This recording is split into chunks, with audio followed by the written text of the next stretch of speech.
नमस्कार, जय हिंद दोस्तों। मैं हूं बलवंत गौतम। एक बार फिर से स्वागत करता हूं आप सभी का जस्ट आस्क चैनल पर। दोस्तों, आज के इस वीडियो में हम जो क्वेश्चन लेंगे वो लेंगे आर्टिकल बेस्ड क्वेश्चंस। आइए ज़्यादा इस पर डिस्कस ना करते हुए शुरू करते हैं आज का क्वेश्चन। तो पहले क्वेश्चन को हम पढ़ लेते हैं। देखिए दिया क्या है सवाल के अंदर। सवाल में ये कहा जा रहा है कि कुछ ऑरेंज हैं जिनको ख़रीदा गया 10 रुपये में 11 के हिसाब से, ठीक है, और उनको बेचा गया 11 रुपये में 10 पीस के हिसाब से उनको बेचा गया। कह रहा है कि व्हाट द गेन और लॉस परसेंटेज, बताइए कि भाई इसमें उसको प्रॉफिट हुआ या नुकसान हुआ, तो कितने परसेंट का नुकसान या प्रॉफिट हुआ ये आपको बताना है। तो सवाल को कर लेते हैं। देखिए, जब भी इस तरह का कभी भी क्वेश्चन आए तो उसमें क्या करना है, हमेशा ध्यान रखिए कि उसके प्राइस को पहले लिख लीजिए, प्राइस, और उसके बाद वो आर्टिकल क्या है, तो वो वस्तु क्या है वो लिख लीजिए। तो यहाँ पर वस्तु क्या, ऑरेंज है, तो हमने ऑरेंज लिख दिया, ठीक है। अब इसका कॉस्ट प्राइस लिख लेते हैं कि कॉस्ट प्राइस भैया कितने में ख़रीदा, ठीक है। पहले वो डाटा हम यहाँ पर मेंटेन कर लेते हैं, फिर उसको देखेंगे किस तरीके से हल करेंगे। देखिए, सीपी कितने का है, 10 रुपये में ख़रीदा 11 पीस, 10 रुपये में ख़रीदा 11 ऑरेंज। और एसपी क्या है, बेचा कितने का है, कह रहा है कि 11 रुपये में 10 बेचा है, 11 रुपये में बेचा है और 10 पीस बेचा है, ये है। अब देखिए यहाँ पर इनका जो ऑरेंज है यहाँ पर कितना है, 11 है, और यहाँ पर बेचा कितना है, 10 बेचा है। भाई ख़रीदा 10 है, बेचा 11 है, अलग अलग प्राइस है। तो एक काम क्यों किया जाए, ऐसे जब भी क्वेश्चन आए तो उन क्वेश्चंस के आर्टिकल या वस्तु की नंबर ऑफ क्वांटिटी को हम बराबर कर लें। अगर हम नंबर ऑफ़ क्वांटिटी बराबर कर लेंगे तो हमें उसका प्रॉफिट या लॉस निकालने में इजी हो जाएगा। कैसे, देखते हैं। देखिए, अगर ये दो, इसमें 11 है, इसमें 10 है, हम क्या करें, एक अलग पेन दो। हम क्या करते हैं कि ये 10 है ना, इसको 10 से मल्टीप्लाई कर देते हैं। यहाँ करेंगे तो यहाँ भी हमें 10 से मल्टीप्लाई करना पड़ेगा। अब ये 10 है और ये 11 है, तो इसके नंबर ऑफ़ पीसेस को हम यहाँ से मल्टीप्लाई कर देंगे। यहाँ करेंगे 11 से, तो यहाँ भी 11 से करना पड़ेगा। ये कितना हो जाएगा, ये हो जाएगा सर 110। ये कितना हो जाएगा जी, 110। Very good. ये कितना हो गया, 10 दहा में 100 हो गया और 11 दहा में 121 हो गया। इतनी बात समझ में आ गई सर, ठीक है जी। है 110 पीस 100 रुपये के में ख़रीदा था, 110 पीस 121 रुपये में बेचा। मतलब ये कि आपकी जो कॉस्ट प्राइस आ गई वो 100 है और सेलिंग प्राइस आपकी 121 है। तो आप ही अब एनालाइज़ कीजिए कि प्रॉफिट होगा या लॉस, क्योंकि 100 रुपये की चीज़ को आपने 121 रुपये में बेचा है। इसका मतलब ये हुआ कि आपको जो प्रॉफिट हुआ है ना, प्रॉफिट हुआ वो कितने का हुआ जी, 21 रुपये का हुआ, ठीक। अब इसने पूछा है क्वेश्चन के अंदर कि बताइए भैया उसको गेन हुआ या लॉस, तो उसको परसेंटेज में बताना है। तो आपको पता चल गया कि प्रॉफिट हुआ है, तो प्रॉफिट परसेंटेज कैसे निकलेगा, प्रॉफिट परसेंटेज कैसे निकलेगा, प्रॉफिट को रखिए ऊपर, कॉस्ट प्राइस 100 है, ठीक है जी, मल्टीप्लाई 100, 100 से 100 ख़त्म, क्या बचा 21%। तो प्रॉफिट परसेंटेज क्या आ गया जी, 21%। ये हो गया आपका आंसर, है ना। बेस्ट तरीका, आसान तरीका, कॉम्प्लिकेटेड नहीं है, बस थोड़ा सा समझने वाली बात है। जब भी ऐसे क्वेश्चन आए तो उनका जो आर्टिकल है या नंबर ऑफ आइटम है उनको आप बराबर कर लीजिए। उनको बराबर करेंगे तो आपको एक्चुअल में उसका कॉस्ट और सीपी निकल के आ जाएगा, और फिर उसमें आप डिफरेंस देख करके उसके प्रॉफिट या लॉस को निकाल पाएंगे। तो अगले सवाल को देखते हैं तो पिक्चर और क्लियर हो जाएगी, आपको समझ में और अच्छी तरीके से आएगा। लेते हैं नेक्स्ट क्वेश्चन को। आइए इस सवाल को समझते हैं और भी बेटर तरीके से आपको समझ में आ जाएगा। पहले इस सवाल को पढ़ लेते हैं। कह रहा है एक पर्सन ने खरीदे हैं कुछ आर्टिकल 10 रुपये के 11 के हिसाब से, और सेम आर्टिकल उसने कहीं और से ख़रीदे हैं 10 रुपये में 9 के हिसाब से, ठीक है, और उनको उसने बेच दिया है। कह रहा है कि and sold all the stock at the rate of 1 for ₹1। 1 रुपये में 1 के हिसाब से उसने सभी को बेच दिया है, ठीक है, फाइंड द लॉस और प्रॉफिट परसेंटेज, उसमें लॉस हुआ या प्रॉफिट हुआ ये परसेंटेज आपको बताना है।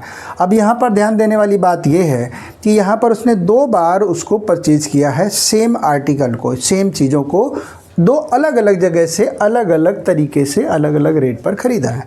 तो देख लेते हैं भाई क्या क्या ख़रीदा है। चलिए क्या है, पहले हम प्राइस लिख लेते हैं, जैसे हम लिखते आए हैं। पहले एक जगह प्राइस लिख लो, यहाँ पर क्या है, आर्टिकल है भाई, ये आर्टिकल है। अब देखो, जब उसने पहली बार ख़रीदा होगा तो इसका CP1 मान लेते हैं, और दूसरी बार जो ख़रीदा होगा उसको CP2 मान लेंगे। तो CP1 में कह रहा है कि उसने क्या ख़रीदा है, 10 रुपये में 11 ख़रीदा, 10 रुपये यहाँ पर आ गया, 11 पीस ख़रीदा है। दूसरी CP2 में क्या ख़रीदा उसने, जब दोबारा परचेज किया है तब उसने क्या ख़रीदा, कह रहा है 10 रुपये में 9 ख़रीदा है, यानी कि 10 रुपये में ख़रीदा है और 9 पीस ख़रीदा है। तो इसका पहले हम टोटल कॉस्ट प्राइस निकाल लेते हैं, और इसकी टोटल कॉस्ट प्राइस निकालने के लिए भी हम इसके आर्टिकल को सेम कर लेते हैं, बराबर नंबर ऑफ क्वांटिटी में कर लेते हैं। चलिए कैसे करेंगे, इसको हम करते हैं, ये 9 है तो यहाँ से 9 से कर देंगे, तो ये भी 9 से कर देंगे, ठीक है। और ये 11 था तो इसको 11 से करेंगे, तो यहाँ भी हम 11 से कर देंगे। इतनी बात समझ में आती है। आर्टिकल बराबर करने के लिए दोनों का या तो एलसीएम ले करके हम ऐसे कर सकते हैं, या फिर इसके नंबर से इसको कर दें, इसके नंबर से इसको मल्टीप्लाई कर दें, तभी आर्टिकल बराबर हो जाएगा। तो कितना हो गया जी, ये हो गया 99 और ये भी हो गया 99। इसका मतलब आर्टिकल दोनों सेम हो गए, ठीक है। ये हो गया 10 नीम 90 और 11 दहा में 110, ठीक है। तो टोटल CP अगर निकाला जाए, टोटल कॉस्ट प्राइस को अगर हम निकालें तो कितना हो जाएगा जी, टोटल कॉस्ट प्राइस दोनों को जोड़ दीजिए, 110 और 90 हो गया 200, ठीक है। टोटल आर्टिकल कितना हो जाएगा भाई, 198 हो जाएगा, 9 दूनी 18 और 1 19, 198। इसका मतलब ये हुआ कि 198 आर्टिकल 200 रुपये में इसने ख़रीदे, यही तो मतलब हुआ। और उसके बाद कह रहा है देखो SP निकालो इसका, 1 रुपये के हिसाब से 1 बेचा है, यानी कि 1 रुपये में 1 आर्टिकल उसने बेच दिया। अगर 1 रुपये में 1 बेचा है तो यहाँ भी आर्टिकल बराबर करो, तभी तो पता चलेगा कि वो 198 कितने में बिके होंगे वो। तो हम क्या करेंगे, 198 से अगर यहाँ गुणा कर दूँ तो मुझे यहाँ भी 198 से गुणा करना पड़ेगा ना, तो ये हो जाएगा 198। अब सीधी सी बात ये देखिए, ये है 198, ये हमारे 198 आर्टिकल टोटल हो गए। 198 बिक गए होंगे, तो 200 रुपये का ख़रीदा है और 198 रुपये में बेच दिया। 200 रुपये में ख़रीदा, 198 रुपये में बेचा है, तो प्रॉफिट होगा या लॉस भाई। 200 रुपये ज़्यादा में ख़रीदा, कम में बेचा, तो इसका मतलब है लॉस हो गया। कितना हुआ, घटा दीजिए जी। अब इसमें हो गया आपको लॉस हुआ 2 रुपये का, 2 रुपये का लॉस हुआ है। अब आपको लॉस परसेंट अगर निकालना तो क्या करोगे, लॉस परसेंट निकालना है तो क्या करोगे भाई, फार्मूला याद करो, लॉस बटे CP मल्टीप्लाई 100, यही तो फार्मूला था। तो कर दीजिए, लॉस कितना हुआ 2 रुपये का, कितने पे हुआ जी, 200 पे हुआ, गुना में 100, ख़त्म। 2 0 से 2 0 ख़त्म, 2 1 कम 2, 2 1 कम 2, क्या बचा सर, क्या बचा, कुछ तो लोग ये कहेंगे कुछ भी नहीं बचा, लेकिन बचा क्यों नहीं भाई, 1 की मल्टीप्लाई करो 1 आएगा ना मेरे भाई, तो 1% का उसको लॉस हुआ। यही तो पूछा गया था सवाल के अंदर, कह रहा फाइंड द प्रॉफिट और लॉस परसेंटेज। ध्यान से देखो, फाइंड द प्रॉफिट और लॉस परसेंटेज, कितना हुआ, उसको लॉस हुआ या प्रॉफिट हुआ, वही तो निकालना था। तो आपने यहाँ पर क्या निकाला, आपने निकाला 1% का लॉस हुआ। तो जब भी सवाल आए तो उसको पहले पढ़ो, तरीके से ध्यान लगा करके पढ़ो, और उसके बाद अलग अलग जगह से परचेज़ किया है तो उसको अलग अलग से उसका एक CP बनाओ, उसको फिर SP देखो कितना बन रहा है, उसके हिसाब से उसको आप कैलकुलेट करके इस तरह से निकाल सकते हैं। अब लेते हैं नेक्स्ट क्वेश्चन, वो थोड़ा हट करके। तो सवाल नंबर 3 भी हमने ले लिया, और ये सवाल थोड़ा सा हट करके है, जो कि आपकी स्क्रीन पे दिख रहा होगा। तो देखिए, पहला ये तीसरे सवाल के अंदर हम ये देख रहे हैं, कह रहा है कि एक शॉपकीपर ने ख़रीदा है 60 पेंसिल। एक शॉपकीपर ने 60 पेंसिल ख़रीदा, किस हिसाब से, 5 रुपये में 4 के हिसाब से ख़रीदा। कह रहा है कि and another 60 pencil at a rate of 2 for ₹3, और बाकी 60 पेंसिलें उसने ख़रीदा है 3 रुपये में 2 के हिसाब से। कह रहा है कि उसने उसको मिक्स कर दिया सारी पेंसिल को और उसने बेचा है, किस रेट से बेचा है, 4 रुपये में 3 के हिसाब से बेच दिया। तो बताइए कि कुल मिलाकर उसे प्रॉफिट हुआ या लॉस, और अगर प्रॉफिट लॉस हुआ है तो कितने % हुआ है, ये आपको बताना है। और ये क्वेश्चन भी आया हुआ है CGL 2022 के पेपर में। तो ये भी शानदार क्वेश्चन है, इस सवाल को भी हम करेंगे और उसी तरीके से करेंगे। देखते हैं इस सवाल को। देखिए, इसका एक तो प्राइस लिख लीजिए यहाँ पर, और इसका आपने लिखना है नंबर ऑफ क्वांटिटी, ये पेंसिल्स लिख लो, पेंसिल्स। अब इसका CP1 2 बार खरीदा ना, CP1 में क्या किया इसने, 60 पेंसिल खरीदा, 5 रुपये की 4, 5 रुपये 4 खरीदा, 5 रुपये में 4 के हिसाब से इसने खरीदा है। अच्छा, दूसरी कंडीशन में इसने क्या खरीदा है, दूसरी कंडीशन में 3 रुपये की 2, इस हिसाब से खरीदा, 3 रुपये की 2 के हिसाब से खरीदा। अब एक चीज़ देखिए, इसने कहा क्या है भाई, पहले वो चीज़ बड़े ध्यान से देखिए, बारीकी क्या है इसके अंदर। यहाँ आपको क्या घुमाया उसने, कह रहा कि 60 पेंसिल खरीदा है पहली कंडीशन में। ये तो आपने 4 पेंसिल का दिया ना यहाँ पर डाटा, उसको तो 60 पेंसिल के हिसाब से चाहिए भाई। दूसरी कंडीशन में भी 60 पेंसिल है, तो ये जो पेन नंबर ऑफ पेंसिल्स है ना, पहले हम इसको बराबर कर लेते हैं। इसको भी 60 करना है, इसको भी 60 करना है। तो इसको 60 करने के लिए कितने से गुणा करेंगे, इसको 60 करने के लिए 15 से गुणा करना पड़ेगा। तो 15 से यहाँ भी आपको गुणा करना पड़ेगा। बात समझते रहिए। ये 2 है, इसको 60 बनाओगे तो कैसे, इसको 30 से गुणा करोगे तो आपको 30 से इधर भी तो गुणा करना पड़ेगा, ताकि कोई बदलाव अलग से ना आए, है ना। चलिए, ये तो आपको पता है जी, ये 60 हो गया और ये भी 60 हो गया, क्लियर।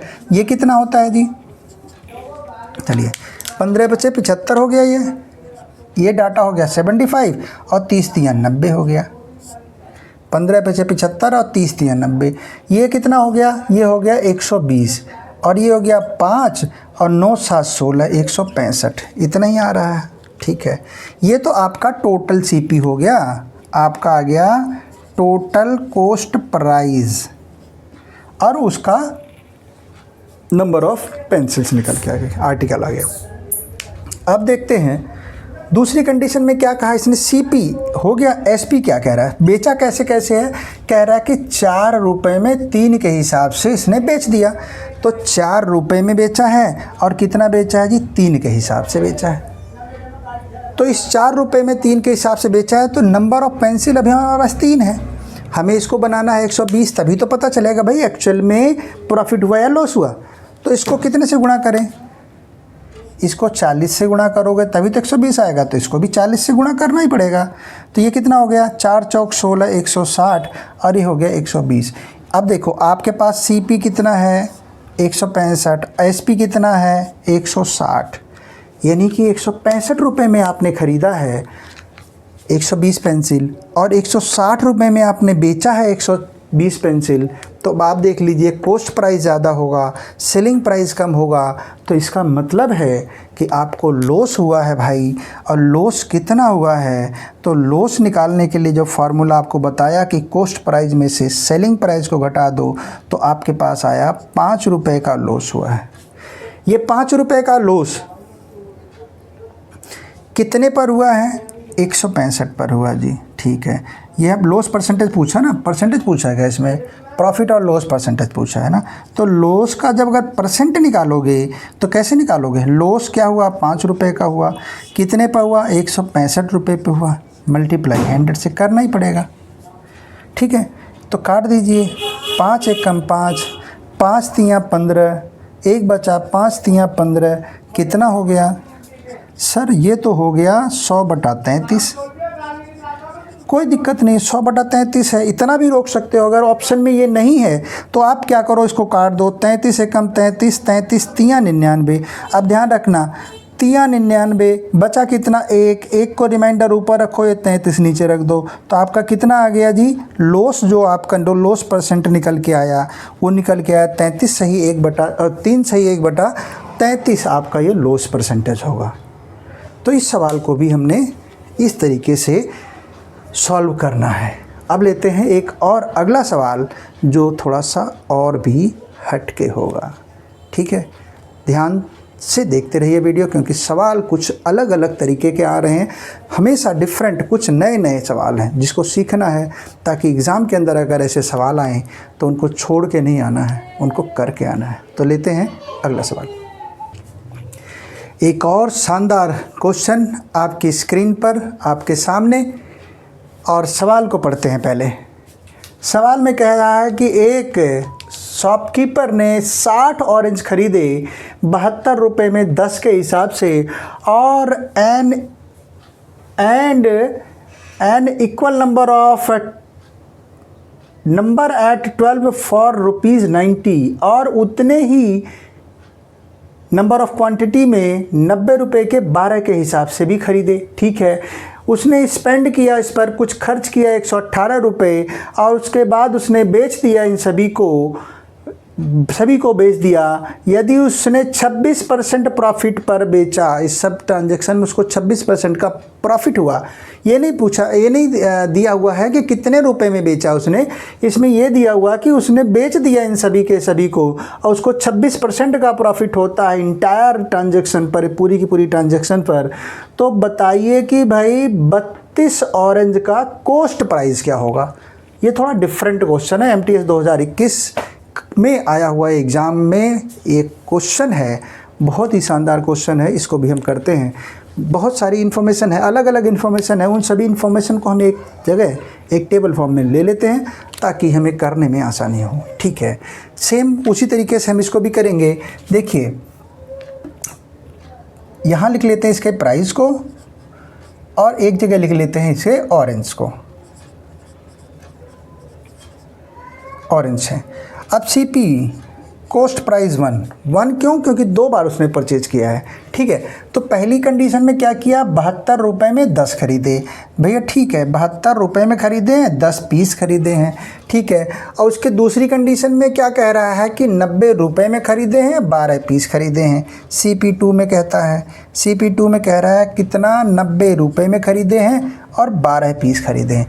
लेकिन दोनों ही कंडीशन के अंदर एक चीज़ कह रहा है कि 60 ऑरेंज खरीदे हैं इस रेट पर, और same equal number of quantity में खरीदे इस रेट पर। मतलब 60 ये भी थे, 60 ये भी थे। तो पहले हम इन दोनों को 60 नंबर ऑफ क्वांटिटी को बराबर तो कर लें, 60 तो कर लें इसको, क्योंकि 60 खरीदे हैं। अभी तो हम 10 की और 12 की बात कर रहे हैं, हमें करना क्या है, 60 की बात करना है।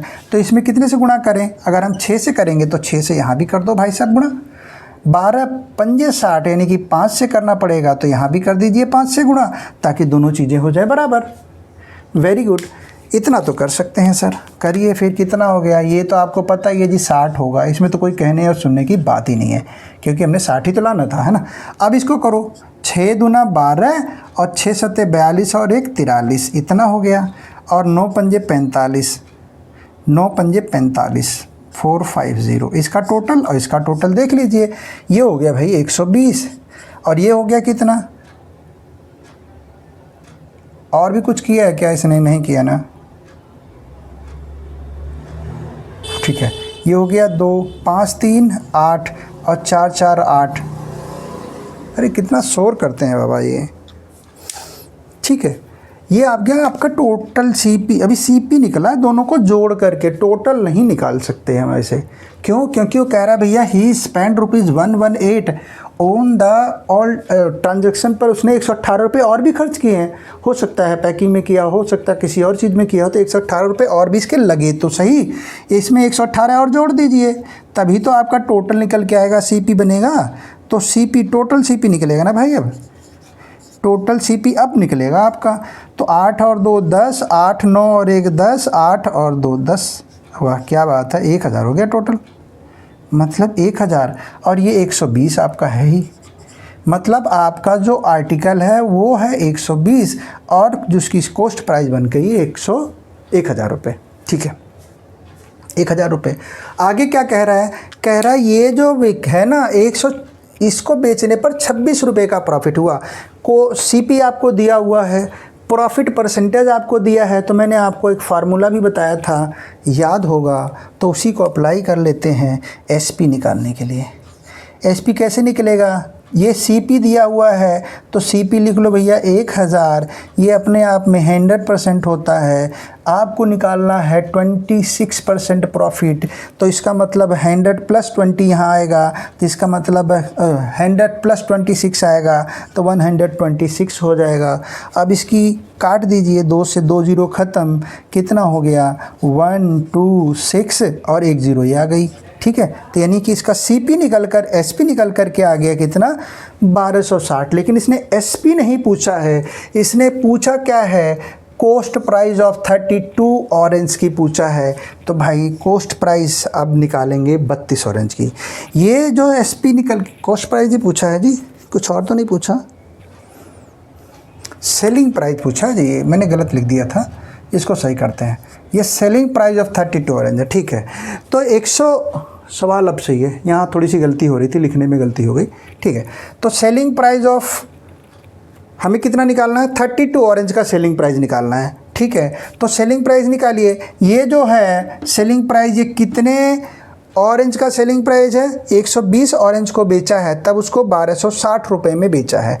तो ठीक है भैया, तो 1260 में बेचा है, तो एक ऑरेंज कितने में बेचा होगा, एक बेचा होगा 1260 को अगर 120 से डिवाइड कर दो तो पता चल जाएगा। आपको निकालना कितना है, 32 ऑरेंज की निकालना है, तो 32 से इसको मल्टीप्लाई कर दीजिए। 0 से तो 0 कैंसिल, ख़त्म हो गया। काट दीजिए, 6 से काट दीजिए, 6 दूना 12, 6 दूना 12, 6 एकम 6, 2 से काट दीजिए, 2 एकम 2, 2 16 32, क्या बचा जी 21 गुना में 16, तो हो गया 16 एकम 16 का 6, 16 दूना 32 और 1 33। तो भैया जो 32 ऑरेंज का सेलिंग प्राइस होगा वो कितना होगा, 336 रुपये होगा। सवाल अपने आप में बहुत इंटरेस्टेड था, बढ़िया था, बस मैंने लिखने में थोड़ा सा यहाँ गलती हो गई थी, कोई बात नहीं। तो ये सवाल इस तरह से था। अगर कभी भी इस तरह का सवाल आता है जिसके अंदर कुछ एक्स्ट्रा उसने उसमें खर्च किया हो, जैसे इसने 118 रुपये यहाँ खर्च किए थे, तो वो भी उसकी कॉस्ट प्राइस में ऐड हो जाता है, तब उसकी टोटल सीपी निकल करके आता है। तो ये इसके अंदर ध्यान देने वाली बात थी। बाकी सवाल अपने आप में बहुत ही शानदार था। तो दोस्तों ये आज हमने कुछ अलग अलग तरीके से क्वेश्चंस को लिए। आई होप कि ये वीडियो भी आपको पसंद आया होगा, क्वेश्चन समझ में आ गए होंगे। तो मिलते हैं एक अलग और डिफरेंट तरीके के कुछ और क्वेश्चंस के साथ।